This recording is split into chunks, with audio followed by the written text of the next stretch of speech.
Thank you everyone for joining this week's Durham Geometry and Topology seminar. So it's a pleasure to introduce Bram Petri. So he's at the Sorbonne in Paris. So he will talk about the minimal diameter of a hyperbolic surface. So thank you, Bram, for agreeing to give a talk in the seminar. So. All right, so thanks a lot for the invitation.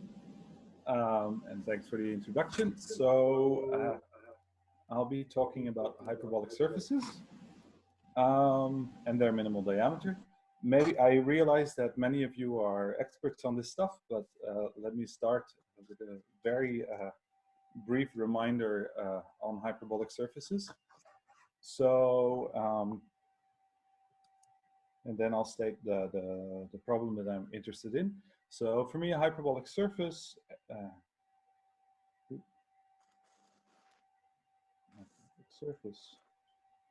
is just a surface equipped with a Riemannian, so a two-manifold equipped with a Riemannian metric of constant sectional curvature equal to -1. And that is the quickest way to say what it is. Surface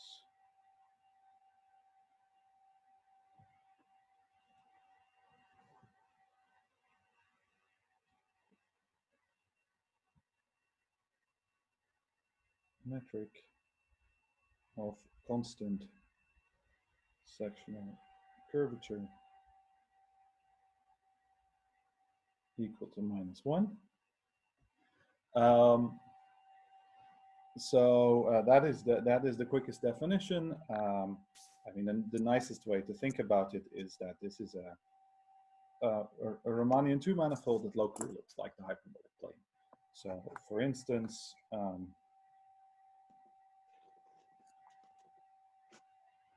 hyperbolic plane. This is again. There's a quickest and a more helpful definition. So the quickest definition is this is the unique, simply connected two-manifold with a Riemannian metric of constant sectional curvature equal to -1. That is also complete. But there are many much more concrete ways to think about this. So one way to think about this can be modeled by the unit disk. So complex numbers of norm at most 1 with the Riemannian metric, which I'm never going to use, but just to show you that this is all very concrete.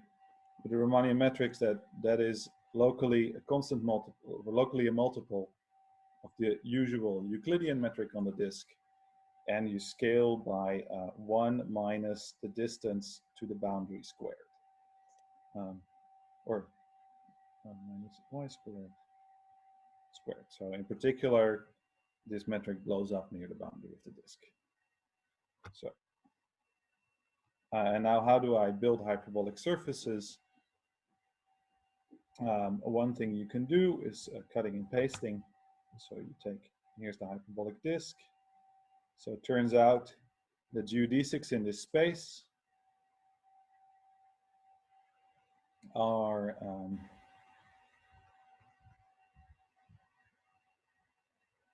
half circles orthogonal to the boundary and diameters through the origin. So circles orthogonal to the boundary and diameters. So straight lines through the origin.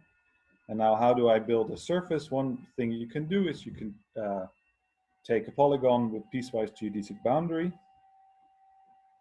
So here 1, 2, 3, 4, 5, 6, 7,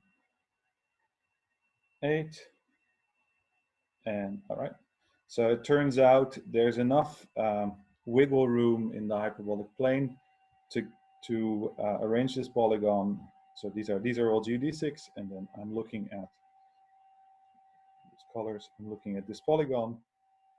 Turns out this is elementary trigonometry, but this I'm not going to do in this talk. But you can wiggle this around so that, for instance, opposite sides have the same length. and all the angles add up to 2 pi. And then you can perform a gluing construction. So let me just say, so not only, so I'm saying this not only, so if you do this in this, sorry, in this particular case, now I hope that I haven't messed up. I have, sorry. So this should go to,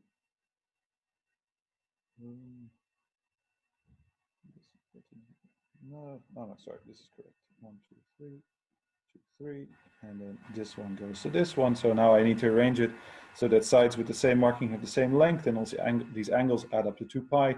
What I can then do is identify these sides together, and what I then get with a bit of imagination is a surface of genus 2, and because I glue along GD6 and these angles add up nicely,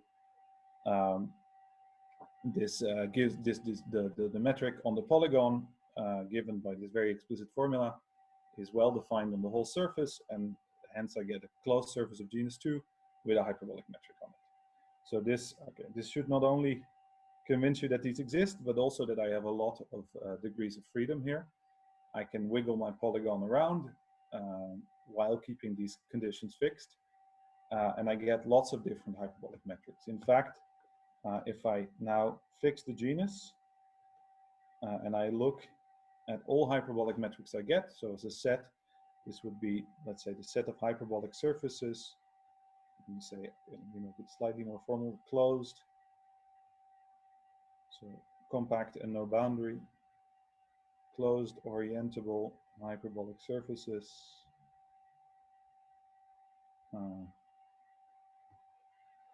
of genus G.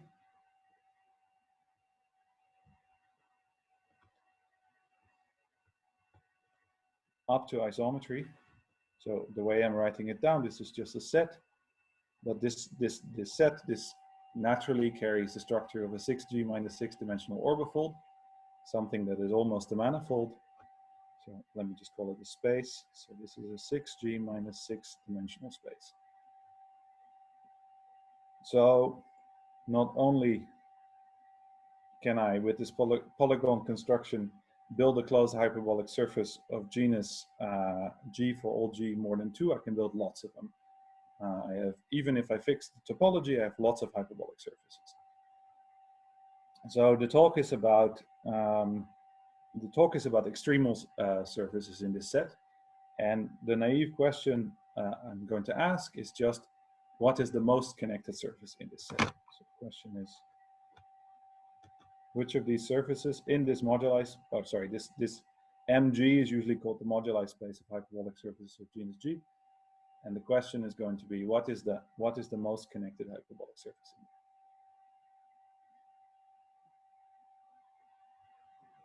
So I'll put this between quotes because it doesn't make a lot of sense. Most connected.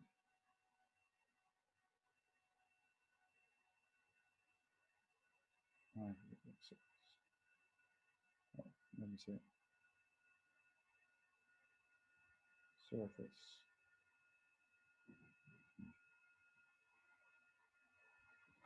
All right. So there are many ways to make formal sense of this question, and of course I'm going to talk about diameter in the end. But to give you some context, I'll talk about 3 invariants you could try to use to measure connectedness of a hyperbolic surface, and I'll also explain a little bit how they relate. So the invariants that measure connectivity.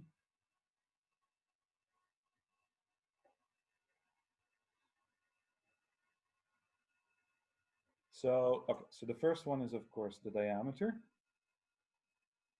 So if I take a hyperbolic surface, so all these surfaces in MG, they're closed, so in particular compact, so they all have finite diameter. So called diameter, that is just the maximal distance between a pair of points on my surface x, y, x and y in my surface x. And so the most connected surface, that would be the search for the surface with the smallest diameter among all surfaces of genus G. Then, all right, so that's what the talk is going to be about, but it also connects to other invariants. Another obvious invariant to look at is what is called the Cheeger constant. So the Cheeger constant, this measures how hard it is to cut off a large chunk of your surface. So how is this defined? I look, so it's an infimum. I look among all subsurfaces that I could potentially cut off. So these would be y and x is subsurface.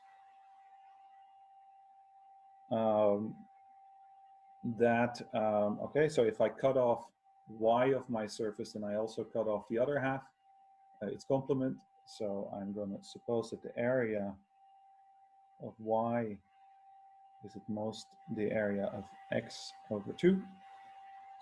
So in other words, I want to look at the smallest piece that I cut. And then how do I measure how easy it is to cut off y?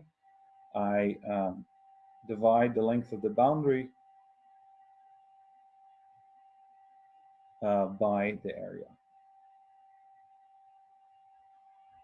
So the idea, the mental picture of this is if I have a surface where I have a subsurface with a very short, large subsurface with a very short boundary, then this surface would have a very low Cheeger constant. Sorry, this thing is called the Cheeger constant.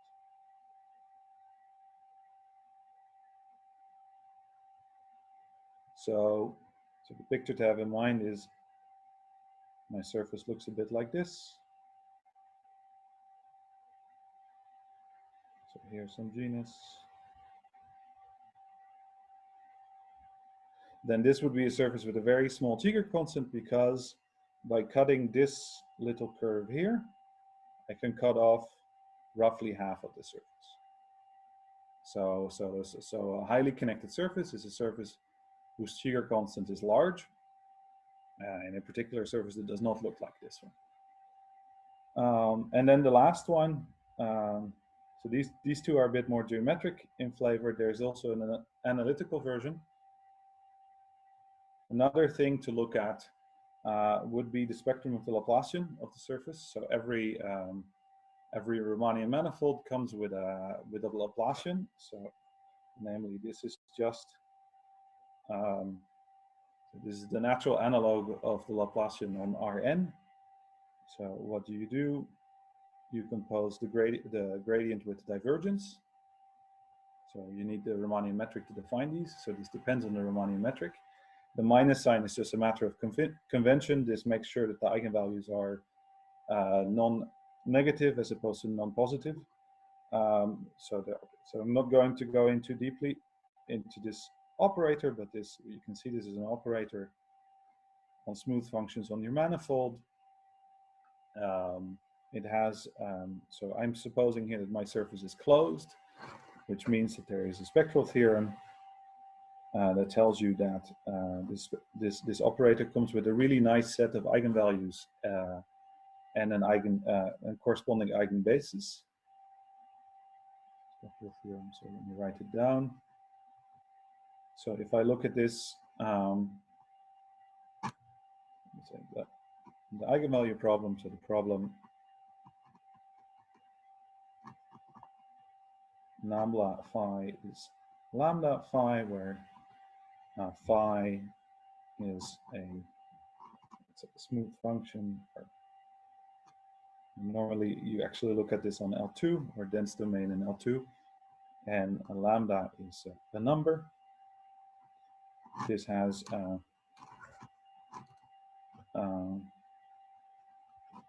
so that it has an let me say it has a set of solutions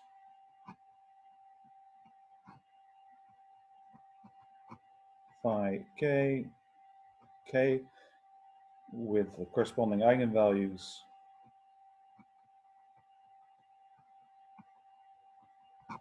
lambda k such that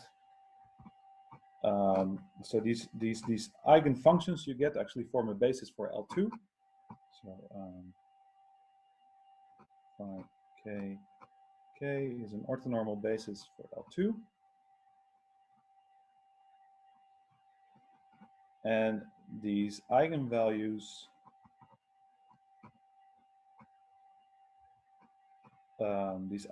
form a discrete set.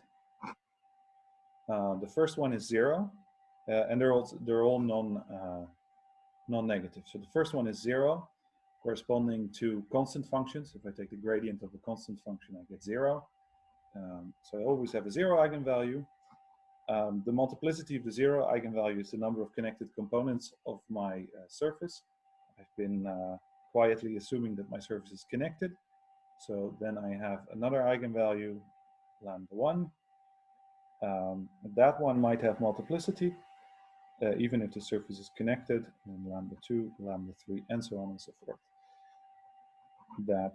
So it's a discrete set, so in particular, they tend to infinity. And then now, what is the measure of connectivity?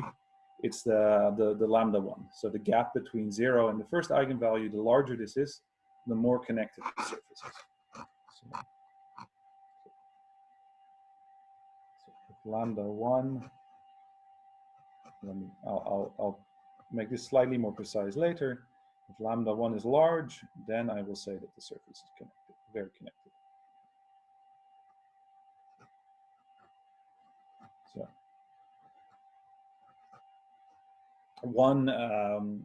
so I'll connect. So maybe intuitively, the first two are clear geometric measures of connectivity. The last one is not. If you haven't thought about this before, I'll tell you how it relates to the other two in a second. But one more direct way of seeing this, for instance, this lambda 1 shows up in the mixing rate for the geodesic flow, meaning if lambda 1 is very large, the geodesic flow on your hyperbolic surface mixes very quickly, which is certainly a measure of connectivity. So, okay, so let me tell you about the relations between these invariants. Relations.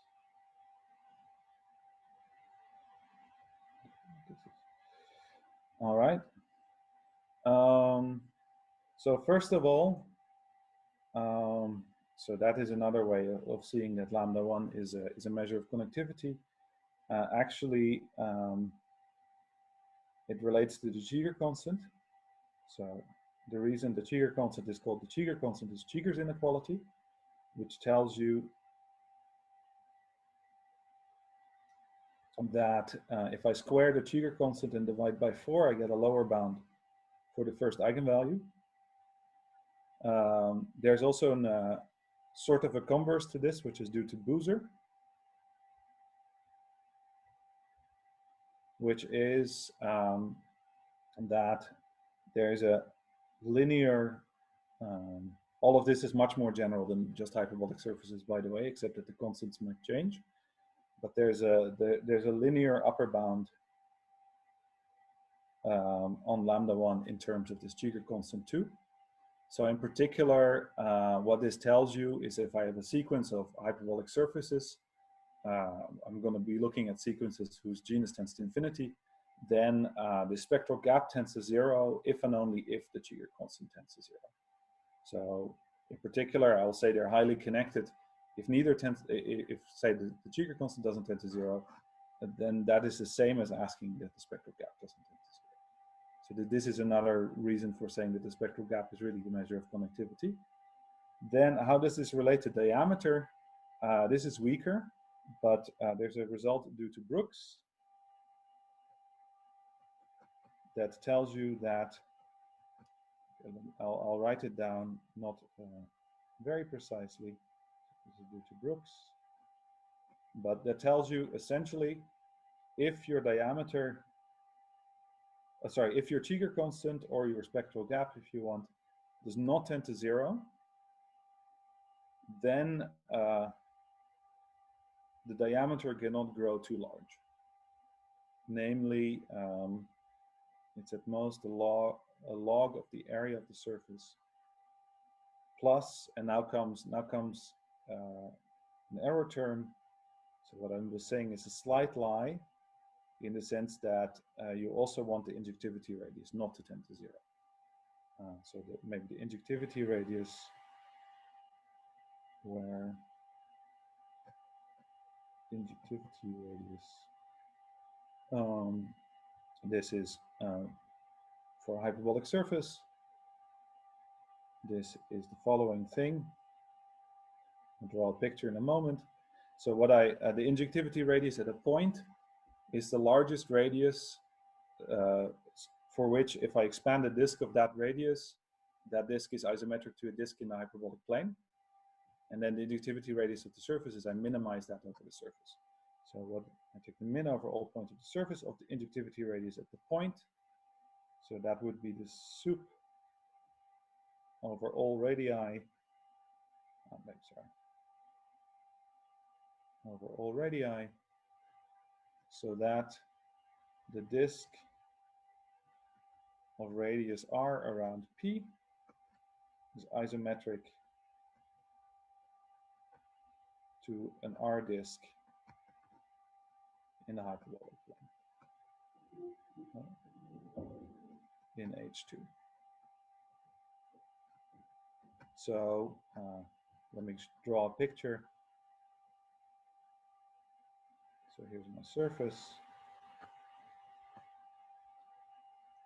Here I take my point P, and then what do?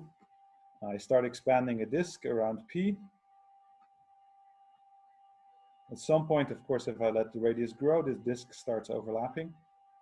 Maybe on the back here, something like this. I hope this is a bit visible. Here, and that is the point where I stop expanding. So the injectivity radius at P is the maximal radius, so that this is still homeomorphic to a disk.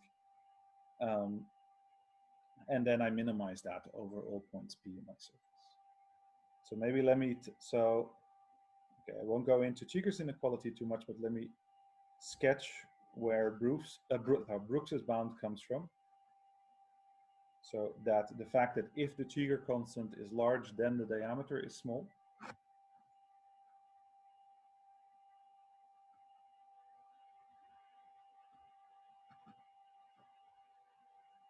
Then Brooks.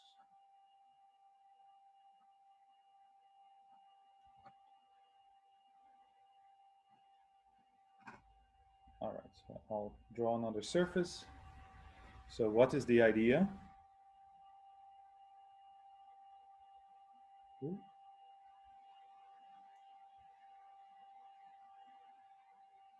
The idea of Brooks's bound is, suppose I take 2 points that are diametrically opposite, meaning 2 points on the surface that are furthest apart possible on the surface that realize the diameter.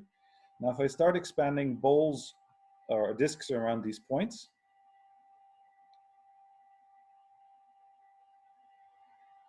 then what the Cheeger, by definition, the Cheeger constant tells me, it gives me a lower bound on how fast the area grows, because every time I add a little slab to my ball,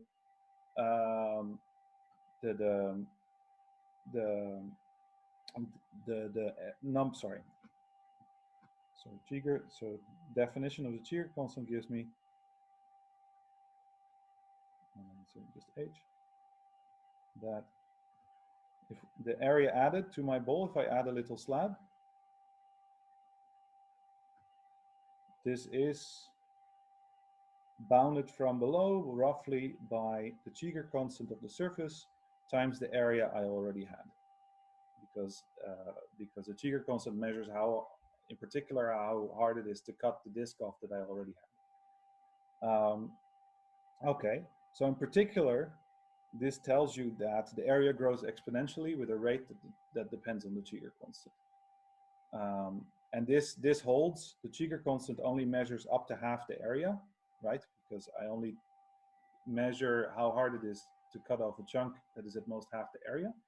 So I can go up to at most half the area, but at most half the area, I have up to at most half the area, I have exponential growth rate of area with a rate that is controlled by the Cheeger constant. So in particular, if I take two diametrically opposite points, then and I grow disks around them of both half the area,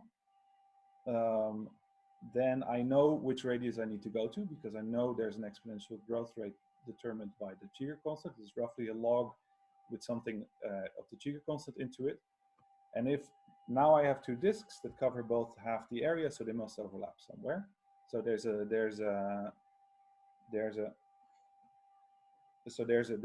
two radii that meet, and so the diameter is at most the sum of those two radii. So let me write down some of this into this set. So area grows exponentially with the rate controlled by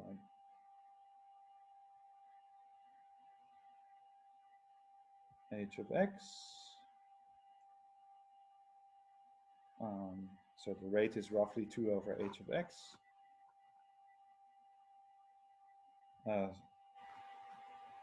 Or what? Sorry, 1 over h of x. So the and then the point is, so take disks. So this was P1. This is point P2, and then I take disks of D1, D2 around P1 and P2 respectively.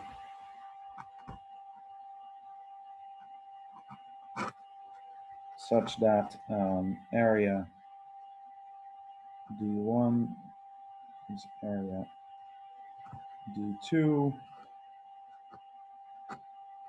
is area of x over 2 plus something small. So these disks, so if I take such disks, they overlap.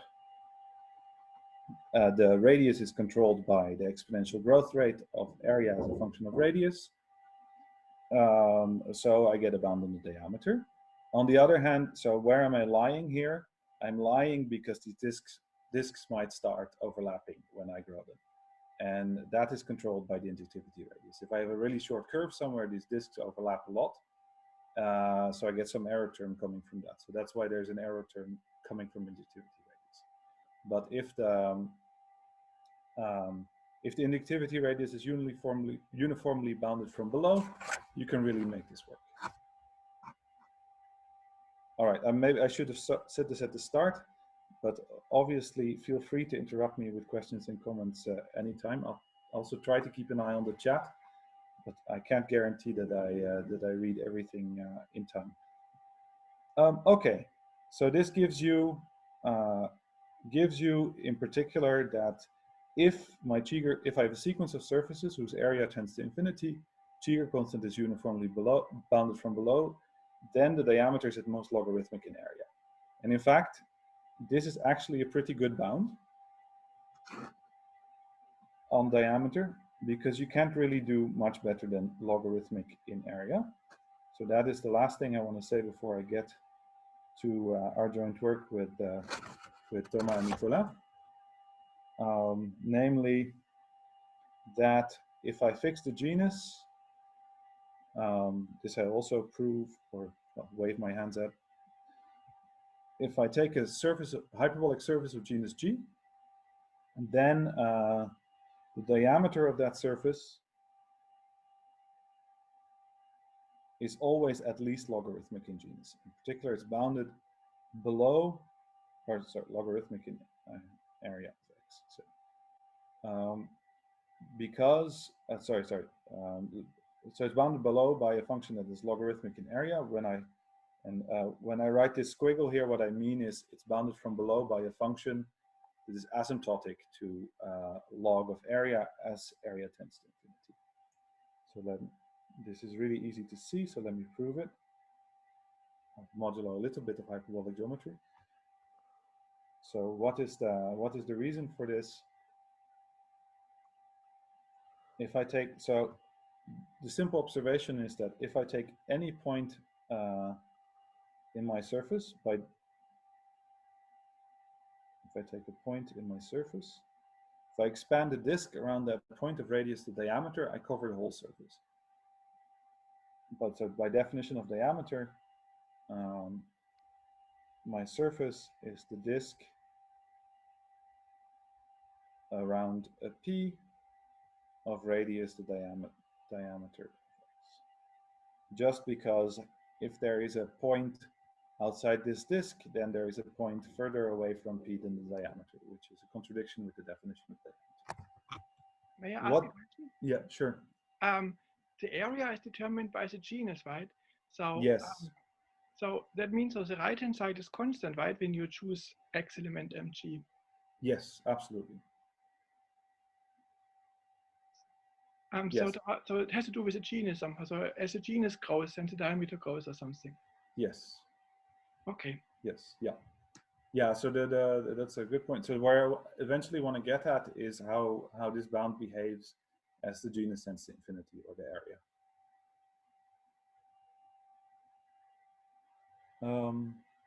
Okay. So let me show why this helps.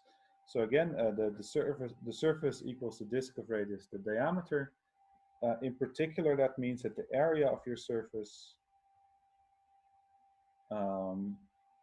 is more than the area of this disk. Sorry, is less than the area of this disk. It's equal to the area of this disk, of course, but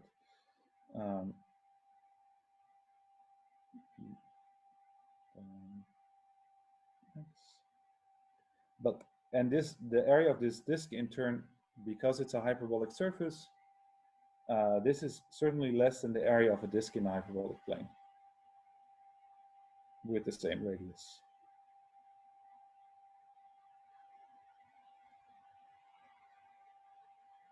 So let me call that p twiddle. So this is now a point in the hyperbolic plane.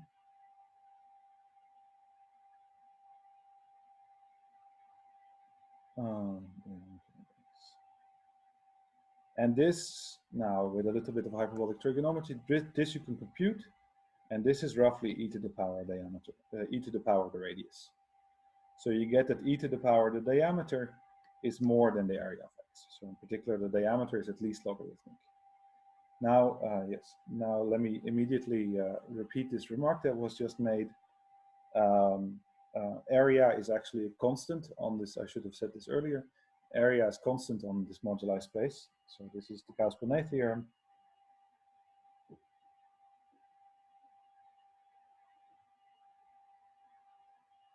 Tells you that, let me just do what it gives you for hyperbolic surfaces.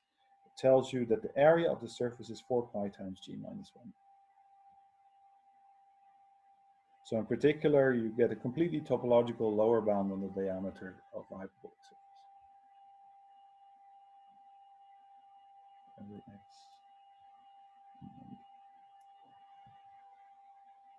All right, so yeah, so if I know that I get that the diameter of a hyperbolic surface is at least roughly log of the genus. So let me make some remarks. First of all, this lower bound is not quite the state of the art. There's a better bound due to Bavard, which tells you that the diameter of a hyperbolic surface, closed hyperbolic surface of genus G, is actually bounded from below by, I'll write down the function. It's not particularly pretty. It's the hyperbolic cosine inverse of 1 over √3 of the tangent of pi of 12 g minus 6. All right. And this is actually, so, okay. so this is a pretty ugly function, but in particular, it's still asymptotic to log of g. So when I say asymptotic to, I mean that the ratio of these two functions tends to 1 as g tends to infinity. So actually, in reality, it improves on the lower bound by only an additive constant. So that is the state of the art on the lower bound on diameter. On the other hand, you could also, before I state our theorem, you could obviously also ask what is the least connected surface in moduli space, but that is not a very interesting question. So let me just say that actually for the same reason, supremum of the diameter of the hyperbolic surface, when I take x in moduli space, is for every genus, this is actually just infinity. Meaning for every genus, I can find hyperbolic surfaces of arbitrarily large diameter. This is not so hard to see. It uses a little bit of hyperbolic geometry. What you need to know is that if you have a short curve in your surface, you have a really wide cylinder along the curve. So this is called the Collar Lemma.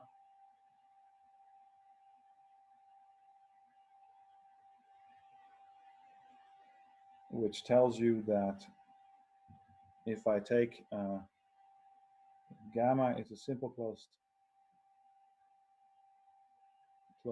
geodesic of length epsilon,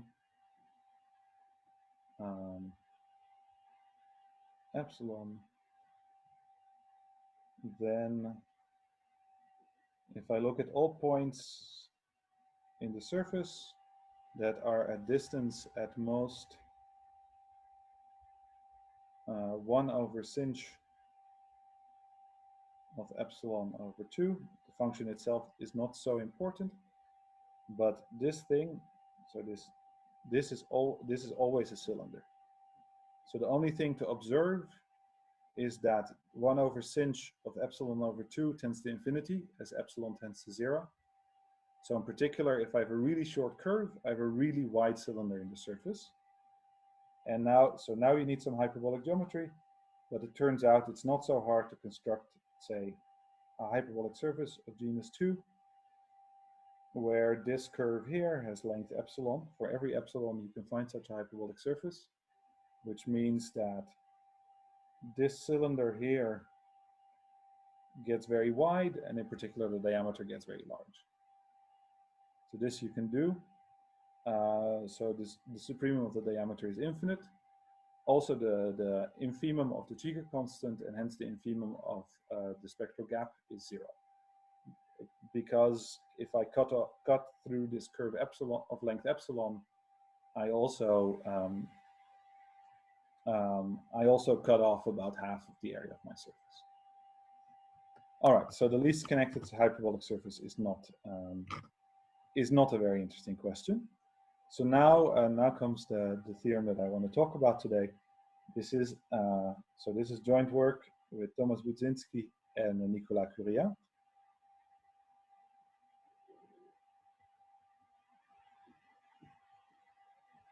And it says that actually, so it's not so surprising that this bound by Bavard is still asymptotic to log of g, because that's actually what happens with the minimal diameter among surfaces in moduli space. So let me write it down. If I take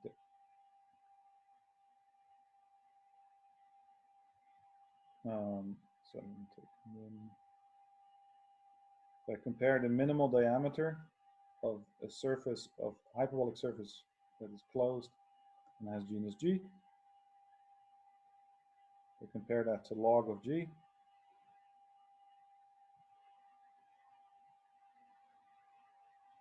That limit is actually 1. All right, so that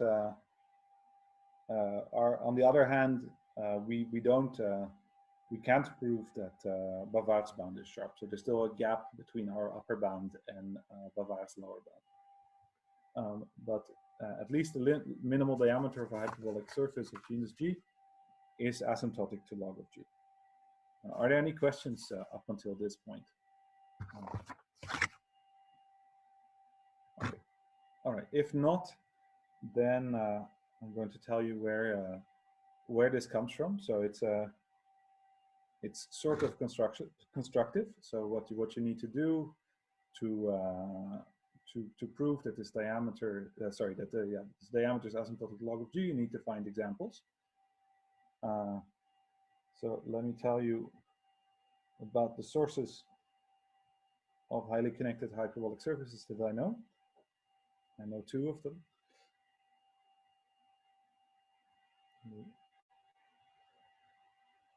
Connected surfaces. So the first, say the most classical source is arithmetic constructions.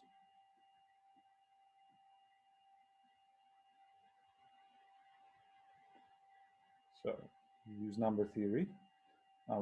This is not the source for our example, so I won't go into this too deeply. But what is the prototypical example?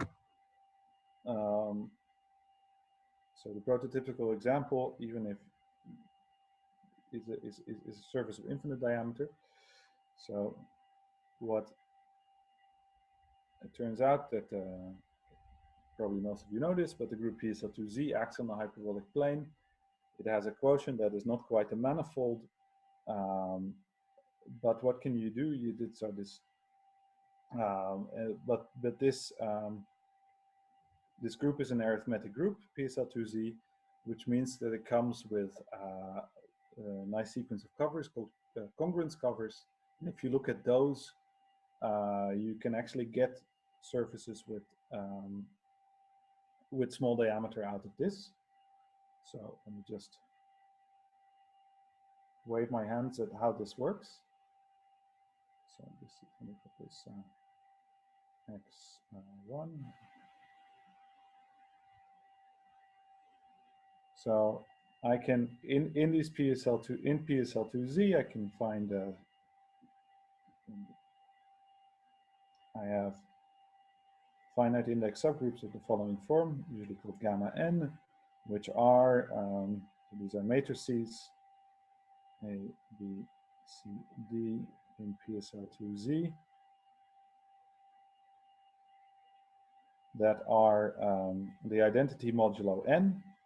So A and D are 1 modulo n, and C and B are 0 modulo n. So this is the kernel of a map to a finite group. So it's a finite index subgroup. So in particular, it gets you a finite degree cover. Xn. So this would be H2 modulo gamma n. This is a cover, finite area, x1. Degree is roughly cubic in n. So you can compute the area very explicitly. There's a well-known question about these covers, namely, what is their spectral gap? Is it more than a quarter? So it turns out that asymptotically you can't really do better than a quarter. But in particular, so the best known bound on their spectral gap is due to Kim and Sarnak, which tells you that lambda 1 of these things is more than the following fraction. It's not so important for us, 9.6, which is roughly 0.23 or 0.24, so almost a quarter. Then what does this get you? So first of all, Boozer now tells you that this Jigger constant of these things is also bounded from below uniformly, and what you can just fill in his inequality, you get roughly 0.16. And now, okay, so now if you think about hyperbolic geometry more often, then you know that these surfaces do not even have finite diameter, they're not compact. but there is a way to compactify them. Brooks proved that actually these bounds on their Cheeger constant and their lambda1 carry over. So in particular, you get, and moreover, their injectivity radius does not tend to 0, so you can use this connection between Cheeger constant and diameter, and then you get that the diameter of these compactifications is at most roughly, let's say 12 times log of their genus. All right, and there's lots of variations of this construction that work. So we are with Nicolas and Thomas, we were really after sort of what is the constant in front of the logarithm. So it was known that through these constructions that logarithmic diameter and a genus tending to infinity is possible through these arithmetic constructions. But we really wanted to know what the optimal constant in front of the logarithm was, and with these methods, it seems hard to get that out. So maybe you can do better than 11, but you can't quite reach 1 times log of g. So you need something else, and then there's a second. So the second source of highly connected surfaces, at least that I'm aware of, is through random constructions. So that's also what our proof relies on. So the goal, in the end, it's a probabilistic proof in the sense that you define a random construction of hyperbolic surfaces, and you prove that the particular model of random surfaces you're looking at has the property that the probability that the diameter is very small is non-zero. So in particular, these surfaces exist. That's what the structure of the proof is going to be like. So just for context, so we are definitely not the first people to study random surfaces. So there are various models around for random hyperbolic surfaces. First of all, there's a model due to Brooks and Mackover, which, so I'm not going to talk about it too much, but it's essentially, it's a combinatorial model. So it essentially consists of randomly gluing hyperbolic triangles together into a surface. So this is, let's call it random triangulations. And with essentially the same kind of methods that you use for these arithmetic surfaces, triangulations, you can prove that the diameter of these things is logarithmic. So that's what Brooks and Mackover did. So again, you go through the Cheeger constant. So you show that the Cheeger constant doesn't tend to 0, and hence neither does the diameter. So this is what they did. So they proved that there exists. Let me make it slightly more concrete. So random triangulations with n triangles. So I want to get a close surface without boundary. So n better be even, so that I have an even number of sides. So now, of course, there's an angle condition to worry about. If I glue 7 triangles around the vertex, then I need the angles to match up to 2 pi to get a nice hyperbolic metric. How do Brooks and Mackover solve this? You start with ideal hyperbolic triangles. These have angle 0, so you get a hyperbolic surface that is not compact. And then you compactify and use these methods, these same methods due to Brooks, to compare the geometry before and after compactification. Since I wasn't planning to talk about this very much, I'll leave it at that, but I'm happy to comment after the talk on how this really works. So what did they prove? They proved that there is some constant such that the probability, if I take n triangles, that the Cheeger constant of my surface is more than that constant, this probability tends to 1. So in particular for their random surfaces, a typical one has a Cheeger constant uniformly bounded from below. So you can use Brooks's thing again, plus some bounds on the injectivity radius to show that the diameter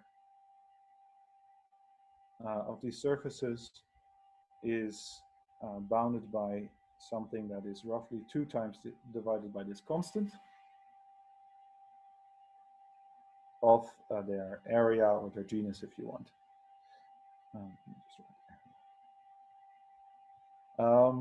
Okay, so Brooks and Mackover didn't explicitly work out the constants, but if you work them out, you get some huge constant in front. It turns out this is something we figured out with Thomas and Nicolas, that actually these Brooks-Mackover surfaces, they're nearly optimal, except that they're off by a factor 2. So the diameter is not 1 times log of genus, but it's 2 times log of genus.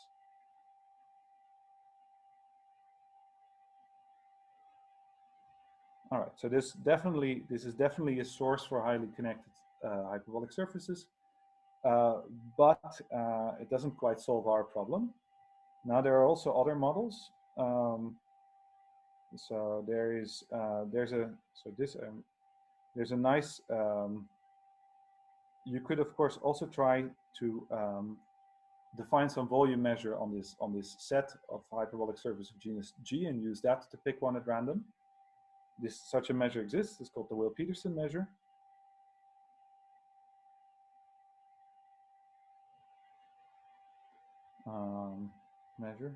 This allows you to define a random hyperbolic surface 2.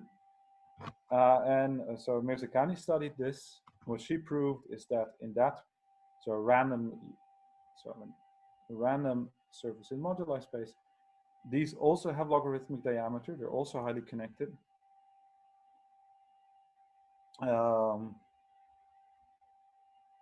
And what she could prove is actually that the diameter is at most 40 times log of the genus, or log of area. In this, in this model, in Brooks-Mackover model, it's now known what the diameter of these random surfaces actually is. In this model, it's not known. It seems unlikely that 40 times log of the genus is optimal. And in fact, it doesn't even seem unlikely that with this model, you can also reach 1 times log of the genus. But as of now, no one knows how to prove this. And then, okay, so before I get to our stuff, the last random construction I'm aware of, which is very recent, is due to McGee, Node, and Puder.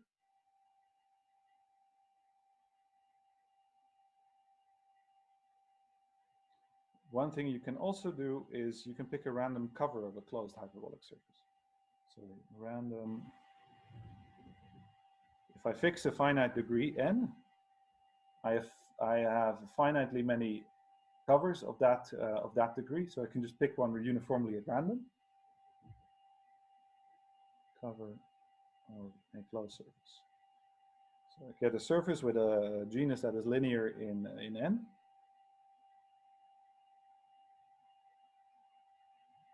And so this is from a couple of months ago, what they proved actually is that these surfaces are also highly connected, meaning the probability, there's a uniform lower bound on the spectral gap. The probability that the spectral gap satisfies this uniform lower bound tends to 1 as n tends to infinity.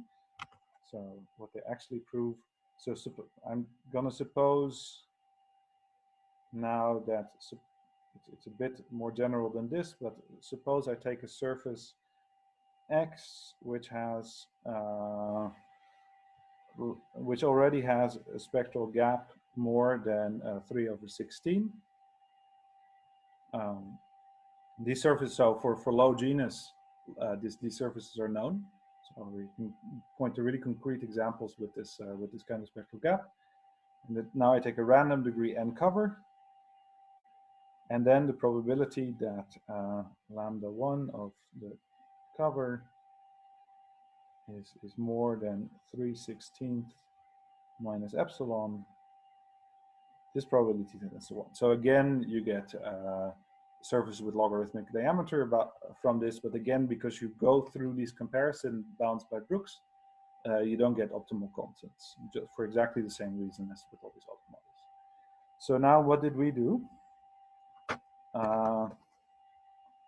So of all these models, of course, whether something is a plausible model for a typical hyperbolic surface of large genus is always something that is subjective. But for all of these three models, I can argue that they are. For our model, I cannot. They're just not. They come with a funny symmetry, our surfaces, but they work for our problem. So this model is not, if you want to know what a random hyperbolic surface of large genus looks like, you shouldn't look at our model. But our model is really tailored towards this diameter problem. So what did we do? And this is another, if you often think about hyperbolic surfaces, this is another obvious thing to try, and it turns out that this works. So of course it's a bit like Brooks and Knackover's model in the sense that you take some building block, which in their case is a triangle, and then you randomly glue these more and more building blocks together. Our building block is a hyperbolic pair of pants. Sorry. Also, how much? I see. Okay, so I'll explain the model and then I'll stop. I see that I'm almost out of time. So our model is a pair of pants. So what is a pair of pants? A pair of pants is a sphere with 3 holes in it. And a little bit of hyperbolic trigonometry. So it tells you that A, you can define a hyperbolic metric with totally geodesic boundary on this surface. And B, if I give you the lengths of the boundary components, I actually determine the metric. So, and I'm going to set them all equal to some parameter A. So this is a PA, it's a hyperbolic pair of pants with 3 boundary components, all of length A. So again, this determines the metric on the pair of pants. And now what can I do? I can just take an even number of copies of these, even just because they have an odd number of boundary components, and I, in the end, want to glue them to a closed surface.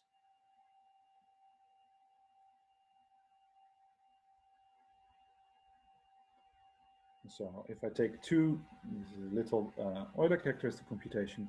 If I take 2g minus 2 copies of this surface and I pair up the boundary components, I get a closed surface of genus G.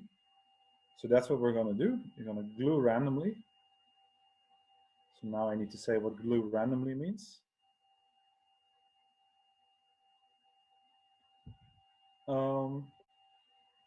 So what are we going to do? So first of all, I need to tell you which boundary component goes to which other boundary component. So maybe I want to glue this one to that one, and that one to that one. And this goes to some boundary component in the middle, and so does this. So I randomly pick some matching of the boundary components. I have a finite number of them, so I can pick one uniformly at random. But now there's one problem to determine the gluing. If I tell you that I want to glue 2 pairs of pants along 2 boundary components of the same length, I still have some freedom left because I can twist, meaning I can pick one. Of course, if I tell you where, say, if I pick one point on one of the 2 boundary components and I tell you where it goes, that tells you where the rest needs to go, because I want to glue with an isometry so that I have a well-defined hyperbolic metric on the whole thing. But I do have the freedom to pick this second point, which is usually called the twist parameter in hyperbolic geometry. So I have to fix this. And I'm going to set all the, so I'm not going to pick these randomly. I'm going to set all of them to 0. So now all twists to 0. So I once and for all, I pick 3 nicely symmetrically located points on my pair of pants. on the boundary components, and I say those always glue together. And so now it's really a combinatorial model, meaning if I give you the combinatorics of the gluing, that completely determines the surface. So this and I finally many options for the combinatorics, so I can just pick one uniform to the boundary. So this gives you a random surface. So what did we really prove?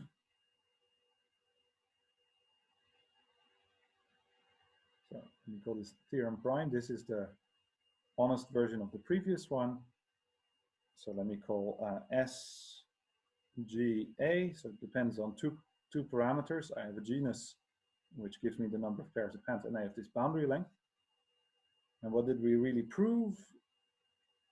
So this is the random surface.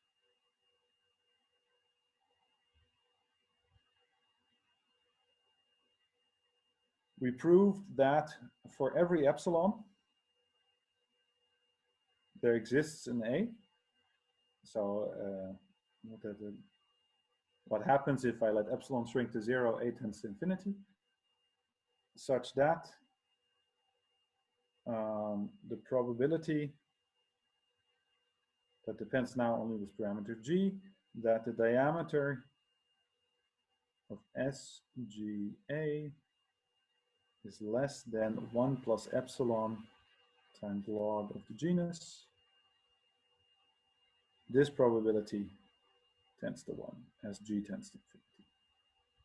So in particular, for every epsilon, I can extract a sequence of hyperbolic surfaces whose diameter is at most 1 plus epsilon times log of genus.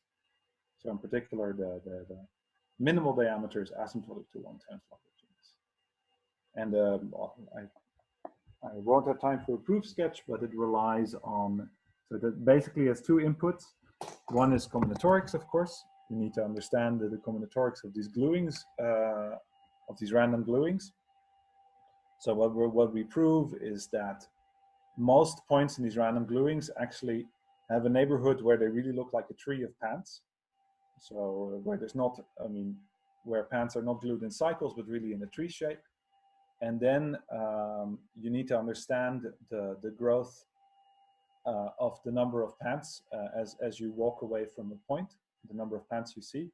And this relies on classical results in something called Patterson-Sullivan theory, which is these results are due to Patterson, and we use some approximation results due to McMullen. All right, I think that's a good moment to stop. So thanks a lot for your attention.